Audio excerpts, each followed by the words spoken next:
Hello guys, எல்லாருக்கும் வணக்கம். நான் உங்க வருகிறேன் ஃப்ரம் மணிமி சூர்போடு சேனல். இன்னைக்கு நம்ம பார்க்க இருக்கிறது is it wrong to try to pick up a girl in dungeon season 1 episode 13. இந்த எபிசோட பொறுத்த வரைக்கும் என்னன்னா, ஒரு டீமன் ஒன்று நம்ம 18th ஃப்ளோர் சேஃப் ஜோனுக்கு என்டர் ஆயிடுச்சு. ஆக்சுவலா அங்க எந்த டீமன் வரக்கூடாது, ஆனா ஃப்ளோர் பாஸே அங்க உள்ள வந்துருச்சு. அது வந்தது மட்டும் இல்லாம சுத்தி இருக்கக்கூடிய எல்லா பார்ட்டியும் அடைச்சிருச்சு. அதாவது வெளியில யாரும் போக முடியாது, உள்ள யாரும் வரவும் முடியாது. இப்போ உள்ளுக்குள்ள மாட்டிருக்கவங்க எல்லாமே பாத்தீங்கன்னா ரொம்பவே ரேங்க் கம்மியா இருக்கக்கூடிய கேண்டிடேட்ஸ் எல்லாருமே தான். ஸோ இப்போ என்னன்னா, அவங்க எப்படி அந்த பாஸை ஜெயிப்பாங்க, உயிரோட போவாங்களா மாட்டாங்களா, இதை சொல்றதா இந்த கம்ப்ளீட் எபிசோடாவே இருக்க போகுது. இந்த எபிசோட பார்க்கறதுக்கு முன்னாடி நம்ம சேனலை சப்ஸ்கிரைப் பண்ணாதவங்க சப்ஸ்கிரைப் பண்ணிக்கோங்க. உங்க வேல்யூபிள் கமெண்ட்ஸை கமெண்ட் செக்ஷன்ல கொடுங்க. வாங்க வீடியோக்குள்ள போலாம். ஹெர்மிஸ் என்ன பிளான் பண்ணான்னு தெரியல. ஆனா அவன் சொன்ன மாதிரியே பாத்தீங்கன்னா ஒரு பயங்கரமான டீமன் வந்து பாத்தீங்கன்னா மேல கிறிஸ்டலை உடச்சிக்கிட்டு அப்படியே உருண்டு வந்து கீழே விழுது. அது உள்ள இருக்கக்கூடிய எல்லா இடமும் அதிர்ந்து தள்ளுது. அது எல்லா இடத்தையும் கத்திக்கிட்டு எல்லா இடத்தையும் அடிச்சு போட்டு உடச்சிட்டு இருக்கு. இதெல்லாம் பார்த்துட்டு இருக்காங்க நம்ம பசங்க. நம்ம பையனுக்கு சும்மா இருக்க முடியல, ஏதாவது பண்ணணும் அப்படின்னு சொல்லிட்டு வாங்க எல்லாருமே போலாம் அப்படின்னு சொல்றப்போ ரியோ ஒரு விஷயத்த கேட்கிறா. உன்னால என்ன பண்ண முடியும் நீ நினைக்கிற அப்படின்னும் போது நம்ம பையன் ஸ்டக் ஆகுறான். ஏன்னா இது 18th லெவல் பாஸ், இதெல்லாம் நம்மளால எதுவுமே பண்ண முடியாது. நம்மளா என்ன ஒரு 15th 13th அதுவே மேக்ஸிமம். ஆனா இந்த 18ன்றது ரொம்ப பவர்ஃபுல்லானது. ஆக்சுவலா பாத்தீங்கன்னா லோக்கியா டீம் ஆளுங்க எல்லாமே வெளில போனது அதுக்காக தான், அது கொல்றதுக்காக தான். ஆனா இப்போ இங்க யாருமே இல்ல, என்ன பண்றதுன்னு தெரியல. ஆனாலும் நம்ம பையன் என்ன சொல்றான், பரவாயில்ல நம்மளால முடிஞ்ச முயற்சியை பண்ணுவோம், நம்மளால என்ன பண்ண முடியுமோ அதை பண்ணலாம் அப்படின்ற மாதிரி சொல்லி கொண்டு போறான். எல்லாருமே அவங்க கூட சேர்த்து போறாங்க. எல்லாருமே போயிட்டு பயங்கரமா சண்டை போட ட்ரை பண்ணிட்டு இருக்காங்க.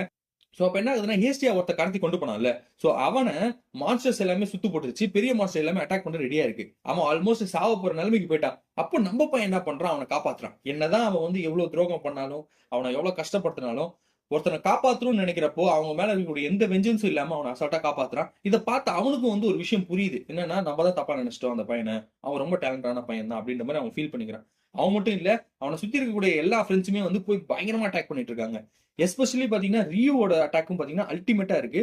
ஒரு பயங்கரமான பிளாஸ்ட் பண்றதுக்கு அந்த ஒரு மான்ஸ்டர் ரெடி ஆகுது. அந்த பிளாஸ்ட் பண்றப்போ நம்ம பையன் வெல்த் என்ன பண்றான், அந்த கவுண்டர் கொடுக்குறான். அப்ப என்ன ஆகுது, அதுக்கே அது அட்டாக் ஆகுது. அதை பார்த்தோன்னே உங்களுக்கு எல்லாம் ஓ சூப்பரா சரியான அட்டாக்ரா அப்படின்னு சொல்லி நினைக்கிறதுக்குள்ள அது இன்னொரு அட்டாக் பண்ண ரெடி ஆகுது. அது ஆக்சுவலா என்ன ஆகுதுன்னா, அது வாயே கிழிஞ்சிச்சு, கிழிஞ்சு இன்னொரு அட்டாக் பண்றதுக்கு ரெடி ஆகுது. இந்த அட்டாக்கு மறுபடியும் ரியூ வந்து என்ன பண்றா, அட்டாக் பண்ணி அதை வந்து டிவியேட் பண்ணி விடுறா. இப்ப என்னன்னா, ஆசு இருக்கால ஹெர்மிஸோட சைட் கிக், அவன் என்ன பண்றா, டவுனுக்கு போயிட்டு அங்க இருக்கக்கூடிய ஆளுங்க எல்லாருமே ஒன்னா சேர்க்கிறான். அவங்க கிட்ட என்ன சொல்றான்னா, இந்த டீமன் ஒன்று வந்துருச்சு, ஃப்ளோர் பாஸ் 18, இதை வந்து நம்மளால ஜெயிக்க முடியாது, உங்களோட சப்போர்ட் இருந்தா மட்டும் தான் நம்மளால ஜெயிக்க முடியும், சோ நீங்க எல்லாரும் வாங்க அப்படின்னு சொல்றப்ப, நாங்களா சாதாரண மர்ச்சன்ட், நாங்களா என்ன பண்ண முடியும் அப்படின்னு, உங்ககிட்ட இருக்க கையில இருக்கக்கூடிய வெப்பன்ஸ் எல்லாத்தையும் எடுத்துட்டு வாங்க, அப்படி இல்லைன்னா நம்ம எல்லாருமே அதை கொண்டுடும் அப்படின்ற மாதிரி சொல்லவும், இல்ல நாங்க ஏதாவது வெளில போயிடுறோம் நீங்க பாத்துக்கோங்க அப்படின்னு சொல்றப்ப, இருக்கிற எல்லா வழியும் அதை அடைச்சிருச்சு, இதுக்கு மேலே நம்ம எங்கேயும் போக முடியாது அப்படின்னு சொல்லவும், எல்லாருமே ஓகே வேற ஆப்ஷனே இல்லை, எடுங்கடா எல்லாரையும் கட்டு கவடாலாம் எடுங்கடா அப்படின்னு சொல்லிட்டு எல்லாத்தையும் எடுத்துட்டு எல்லாரும் வராங்க உள்ள. அப்ப என்னன்னா, இவங்களுக்கு ஒரு ரிசோர்ஸ்க்காக இவங்க எல்லாம் வெப்பன்ஸ் கொடுத்துட்டே இருக்காங்க. அந்த ஒரு டிஸ்ட்ரிபியூஷன் வந்துட்டு இருக்கு. அட்டாக் ஃபீச்சர்ஸ் எல்லாமே பயங்கரமா பண்ணிட்டு இருக்காங்க.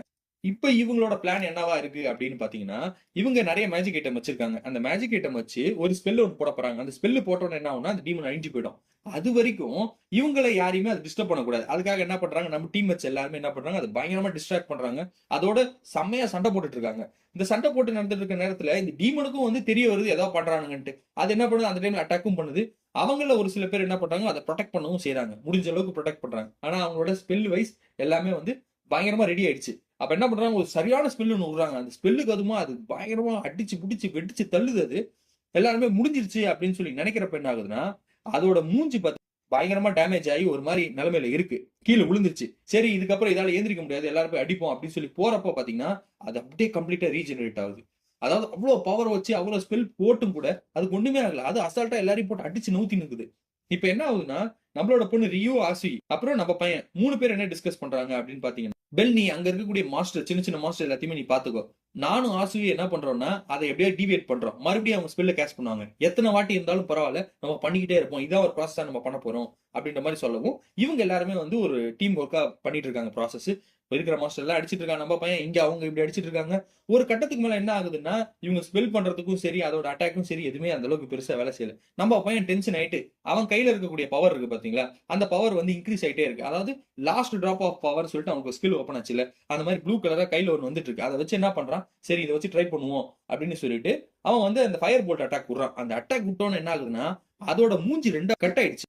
அது என்னன்னா அப்படியே சிரிக்குது. சிரிச்சிட்டு இவன் வந்து டபான்னு ஒரு அடி அடிச்சு பல்லார்னு ஒரு அறை வைக்க வருது. அந்த அறை வைக்கும் போது என்ன ஆகுதுன்னா, இவங்கள ஒரு இடத்துல டஞ்சன்ல மாட்டி விட்டாங்களா, ஒரு கேப்டனும் சரி அவங்க டீம் மேட்சும் சரி, அந்த கேப்டன் என்ன பண்றான், நம்ம பையனை வந்து காப்பாத்துறான் ஷீல்டு கொடுத்து. ஷீல்டு கொடுத்தா கூட இவங்க எல்லாருமே அப்படியே வந்து உள்றாங்க. ரெண்டு பேருமே பயங்கரமான டேமேஜ் ரெண்டு பேருக்குமே. அவங்க வந்து என்ன பண்ண ரியூ ஆசுவையும் வந்து தூக்கிட்டு போயிட்டு அவங்கள ஒரு ஓரமா வச்சிடறாங்க. வச்சு டெஸ்ட் பண்றப்ப என்ன ஆகுதுன்னா, இவனுக்கு உயிருக்கு எந்த ஆபத்தும் இல்ல. ஆனா அன்கான்ஷியஸ் ஆயிட்டாங்க அப்படின்றதா சொல்றாங்க. இத பார்த்துட்டு நம்மளோட ஹேஸ்டியாவும் சரி, லிலியாவும் சரி வராங்க. வந்துட்டு என்ன ஆச்சு இவனுக்கு அப்படின்னு சொல்லி பார்க்கறப்போ, வாய் பேசாம அப்படியே படுத்து கிடக்குறான் அவன். அவன் கைய புடிச்சிட்டு ஹேஸ்டியா என்ன சொல்றான்னா, "நீ ஏந்திச்சு வாடா, உன்னால முடியும்" அப்படின்ற மாரி அவன ரொம்ப மோட்டிவேஷனலா பேசிட்டு இருக்காங்க. இந்த டைம்ல தான் அவனுக்கு என்ன ஆகுது, அவன் கான்ஷியஸ் மைண்ட் அவங்க தாத்தா சொன்ன விஷயங்கள் எல்லாமே ஞாபகம் வருது. என்னன்னா, ஒரு ஹீரோனா யாரு? அதாவது அவனுக்கு என்ன மேஜிக் பவர் நெறைய இருக்கணுமா? பிசிக்கல் ஸ்ட்ரென்த் நெறைய இருக்கணும்னு நீ நெனைக்கிறியா? அதெல்லாம் எதுவுமே கிடையாது. ஒரு ஹீரோன்றவன் ஒரு பிரச்சனை நடக்குது. அப்போ முன்னாடி போய் நிக்கிறான் பாரு. அவன் தான் ஹீரோ.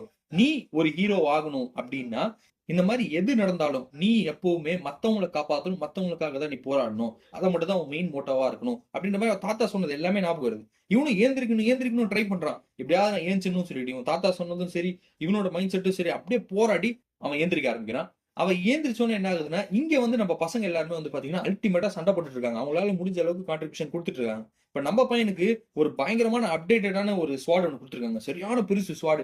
அந்த ஸ்வாட் எடுத்துட்டு போயிட்டு இருக்கான். பிரெத் பவர் சொல்லி ஒண்ணு இருக்குல்ல, அந்த ப்ளூ கலர் லைட். அத என்ன பண்றான், உடம்பு எல்லாத்தையுமே கம்பைன் பண்ணி கத்தியில கம்பைன் பண்ணனால மேக்ஸிமம் அட்டாக் அடிக்க முடியும். சோ அத பண்றதுக்கு இவனுக்கு கொஞ்சம் டைம் தேவை. இப்ப என்ன பண்றாங்க, நம்ம பசங்க எல்லாமே வந்து பாத்தீங்கன்னா, அவன எங்கேஜிங்கா வச்சிருக்காங்க அந்த மான்ஸ்டர். அப்ப என்ன பண்றாங்க, எல்லாருமே போய் பயங்கரமா அட்டாக் பண்ணிட்டு இருக்காங்க. ரியூவும் சரி பயங்கரமான ஒரு ஸ்பெல் போட்டுட்டு இருக்கா.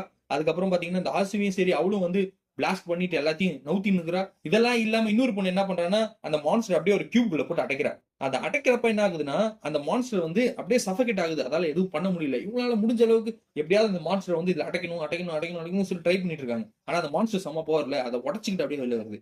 இப்பதான் நம்ம பையன் வெல்த் என்டர் குடுக்குறான். வெல்த் கிட்ட ஒரு கத்திய குடுத்திருப்பாங்க. யாருன்னு பாத்தீங்கன்னா, ஃபைட்ரஸ். சோ அந்த வெப்பன வச்சு இவன் பயங்கரமான ஒரு அட்டாக் பண்றான். அந்த அட்டாக் பண்ணியும் அதனால ஒரு பெரிய இம்பாக்ட் இல்ல. அதாவது இன்னும் கொஞ்சம் அத டெவலப் பண்ணாத மாரி தான் இருக்கு. சோ அது வந்து ஓரளவுக்கு என்கேஜிங்கா பண்றான். இப்ப நம்ம பையன் ஃபுல் அப்டேட்ல இருக்கான். அந்த வெப்பனோட ஒரே ஸ்லைஸ் வைக்கிறான். அந்த ஸ்லைஸ் வச்ச டைம்ல இருக்கிற இடம் எல்லாமே வெளிச்சம் தள்ளுது. அப்படி பார்க்கறப்ப என்னன்னா, அதோட உடம்பு பாதியா கட் ஆயிடுச்சு. அது உடம்புல பார்த்தீங்கன்னா, நடுவுல கிறிஸ்டல் இருக்கு. இப்ப என்ன ஆயிட்டு இருக்குன்னா, அது மறுபடியும் ரீஜெனரேட் ஆரம்பிக்குது. இப்ப மறுபடியும் ரீஜெனரேட் ஆச்சுன்னா, மறுபடியும் அந்த மாஸ்டர் வந்துச்சுன்னா, இவங்களால எதுவுமே பண்ண முடியாது. ஆனா நம்ம பையன் முன்னாடியோட இப்ப வந்து பார்த்தீங்கன்னா, பயங்கரமான பவர்ஃபுல் ஆயிட்டான்றது நமக்கு பார்த்தோனே தெரிஞ்சுச்சு. ஏன்னா, இது வந்து பார்த்தீங்கன்னா, ஒரு 18த் லெவல் பாஸ். இத தடுக்கணும் அப்படின்னு சொன்னா, கிட்டத்தட்ட ஒரு 3 லெவல், 4த் லெவல் இருக்கக்கூடிய ஆளுங்க நெறைய பேர் இருந்து அத அட்டாக் பண்ணா மட்டும் தான் முடியும். ஆனா நம்ம பையன் லெவல் 2ல தான் இருக்கான். ஆனா அப்ப கூட இந்த 18த் லெவல் பாஸ வந்து அசால்ட்டா அடிச்சுட்டான்.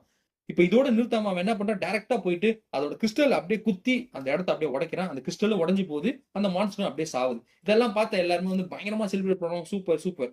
இதுவரைக்கும் அவன டிஸ்ரெஸ்பெக்ட்ஃபுல்லா பார்த்தவங்க, இதுவரைக்கும் அவன வந்து கீழ பார்த்தவங்க எல்லாருமே வந்து பார்த்தா அவன ரொம்ப பெருமையா பார்க்குறாங்க. ஏன்னா இவன் செம்ம ஸ்கில்ஃபுல்லான ஆளு தான். நம்ம தான் தப்பா நெனச்சுட்டோம். அப்படின்ற அளவுக்கு பயங்கரமா பார்க்குறாங்க. இதெல்லாம் நடந்துட்டு இருக்கும்போது ஹெர்மிஸ் என்னன்னா பயங்கரமா கத்திக்கிட்டு இருக்கான். என்ன சொல்றான்னா, "ஜூஸ் நீங்க சொன்னது கரெக்ட் தான். உங்களோட பேரன் பையன் இங்க வந்து அவன ப்ரூவ் பண்ணிட்டு இருக்கான். ஏஜ் ஆஃப் ஹீரோஸ் மறுபடியும் ஸ்டார்ட் ஆக போகுது. இத கொண்டு வரதுக்கு நீங்க பண்ண விஷயம் எல்லாமே பயங்கரமா இருக்கு. இத நான் என் கண்கூடா பார்த்துட்டேன். இதுக்கப்புறம் இந்த உலகத்த கொண்டு போறது ஃபெமிலியா மித்து தான் அப்படின்ற மாரி சொல்லி பயங்கரமா கத்துறான் அவன். இப்ப நமக்கு என்ன புரிய வருது அப்படின்னு சொல்லி பார்த்தீங்கன்னா, இவனோட தாத்தா யாருன்னா ஜூஸ். ஜூஸ் தான் இவன அனுப்பிச்சு விட்டுருக்காரு இங்க. சோ அப்போ எல்லாமே கனெக்ட் ஆகுது. என்ன நடக்குது? இங்க என்னென்ன நடந்துட்டு இருக்குன்ட்டு. சோ அதனால நம்ம பையன் வந்து ஒரு சாதாரணமான ஆள் கிடையாது. அவனுக்குன்னு ஒரு பெரிய ஹிஸ்டரி இருக்கு. அது எல்லாமே நெக்ஸ்ட் சீசன்ல வரலாம். அது நீங்க ரேட்டிங் குடுத்தீங்கன்னா கண்டிப்பா அத கொண்டு வர முடியும். சோ அதனால இதோட இந்த எபிசோட் முடியுது. இதோட இந்த சீசனும் முடியுது. இன்னொரு ஒரு இன்ட்ரஸ்டிங்கான அனிமியோட நான் வந்து உங்கள சந்திக்கிறேன். Until then bye from you Hariharan from anime சோறு போடு சேனல். Thank you.